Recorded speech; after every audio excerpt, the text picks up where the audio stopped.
The music was soft, the lights were golden, and everyone in the restaurant believed they were watching a beautiful anniversary celebration.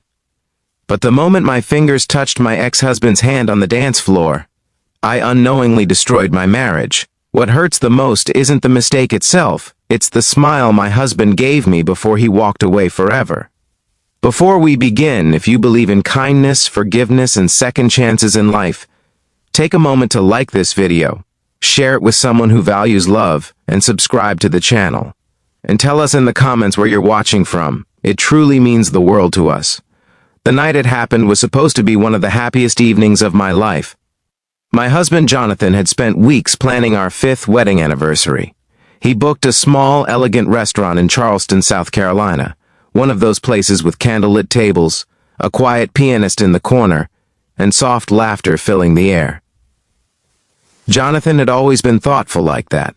He wasn't loud or flashy with his love, but he showed it in the small details, the way he remembered my favorite flowers, the way he warmed my car on cold mornings, the way he always listened when I spoke, even about things that didn't really matter. His calm kindness was one of the reasons I fell in love with him. But there was also a part of my past that I had never completely buried. His name was Marcus. Marcus had been my first real love. Years before I met Jonathan, Marcus and I had shared a fiery, passionate relationship that burned bright and fast. We were young, reckless, and convinced the world revolved around our love story. But passion alone couldn't carry us forever. Our arguments grew louder, our trust weaker, and eventually the relationship collapsed under the weight of our own immaturity. When we broke up, it felt like a storm tearing through my life. Then Jonathan came into my world like calm sunlight after chaos. He was steady where Marcus had been unpredictable, gentle where Marcus had been intense, safe where Marcus had been thrilling but dangerous. Over time, Jonathan helped me heal wounds I didn't even realize I carried. When he proposed 3 years later on a quiet beach in Florida, I said yes without hesitation. Or at least, I believed I had no hesitation. 5 years later, sitting across from him at that restaurant table in Charleston, I remember thinking how lucky I was. Jonathan wore a navy suit that evening, his brown hair neatly combed, his warm eyes reflecting the candlelight. He slid a small velvet box across the table toward me, revealing a delicate silver bracelet inside. It was beautiful. But what mattered more was the quiet pride in his smile as I slipped it onto my wrist. Dinner was perfect. The food, the conversation, the way Jonathan laughed at my stories, it all felt like something out of a movie. At one point, the pianist began playing an old romantic song, and couples slowly started moving toward the dance floor. Jonathan looked at me and smiled. He reached out his hand. We danced slowly, comfortably, like two people who knew each other's rhythm without trying. I remember resting my head lightly against his shoulder and thinking this was what real love looked like. Peaceful. Safe. Then everything changed. Halfway through the song, I noticed someone standing near the entrance of the restaurant. At first, it was just a vague silhouette. But when he stepped into the light, my stomach dropped so suddenly it felt like the floor disappeared beneath me.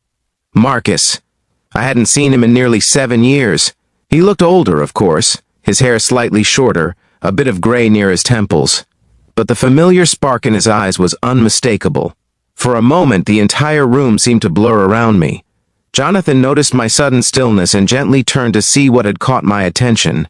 When his eyes followed mine to Marcus, he looked confused but calm. Marcus walked closer. He recognized me instantly, his face lighting up with surprise and nostalgia. He explained he had just moved back to Charleston for work and had come to the restaurant for dinner alone. He hadn't expected to see me there. The encounter felt surreal. Jonathan listened politely as Marcus spoke, unaware of the complicated history standing between us. I introduced them carefully, explaining Marcus was someone I had known years ago. Jonathan extended his hand politely. Marcus shook it. The moment should have ended there. But then the pianist started another slow song. Marcus looked at me with the same playful charm I remembered from years ago. He jokingly said it would be strange to run into someone who once knew your entire life and not share a single dance. And in that moment, I made the worst decision of my life.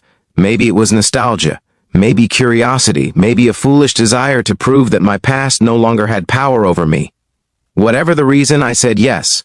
I told Jonathan it was just one dance. Just a harmless moment. Jonathan didn't argue. He simply smiled. It was a calm, gentle smile that I had seen thousands of times before. The same reassuring smile he gave when telling me everything would be okay. Marcus and I stepped onto the dance floor. As the music played, memories rushed back like a flood. Our younger years, the passion, the chaos, the mistakes we made together. For a few minutes it felt like stepping into a time machine. But something was different. The excitement I once felt with Marcus wasn't there anymore. Instead, I felt something else. Guilt. I glanced over Marcus's shoulder toward our table. Jonathan was still sitting there, still smiling. But this time, the smile looked different, quieter, sad. The song ended.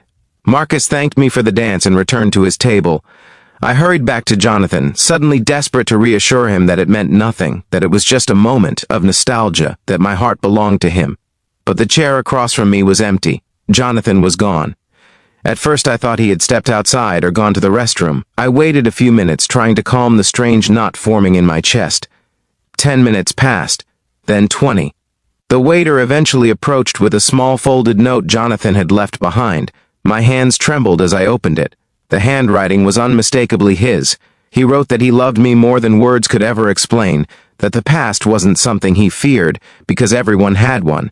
But watching me dance with a man who once held my heart on the night meant to celebrate our love made him realize something painful. A part of me was still looking backward. Jonathan wrote that he believed love should always move forward, never sideways into old memories. And while he didn't hate me, he also knew he deserved to be someone's only choice, not someone they might compare to yesterday. At the end of the note, he wrote a single sentence that shattered me. I smiled because I didn't want to ruin our anniversary, but I think this is where our story ends. That was the last time I saw him. In the weeks that followed, Jonathan filed for divorce quietly. He never yelled, never blamed me publicly, never tried to hurt me the way I had unintentionally hurt him. He simply walked away, and somehow that kindness made the loss even more painful. Marcus disappeared from my life again shortly after that night. Whatever strange nostalgia had briefly resurfaced faded quickly when I realized what it had cost me. The years since then have taught me a difficult truth about love. Sometimes the biggest mistakes in life aren't dramatic betrayals or cruel actions. Sometimes they're small choices made in careless moments, moments that can never be taken back, moments that quietly change everything. If this story moved you, please take a second right now to like the video, share it with someone who believes love should be protected, and subscribe for more emotional stories like this. And before we reach the ending, I have a special request for you. In the comments, write the word forward if you believe love should always move forward, not backward into the past. Years have passed since that anniversary night in Charleston. I still live in the same city. Sometimes when I walk past that restaurant, I remember Jonathan's smile, the one he gave me before leaving forever. It wasn't angry. It wasn't bitter. It was simply the quiet smile of a man who finally understood he deserved more than a heart divided between yesterday and today. And that realization changed my life forever. If this story touched your heart even a little, please engage with the video, like, comment, and share your thoughts. Your support helps keep stories like this alive. And someone out there may truly need to hear this message today.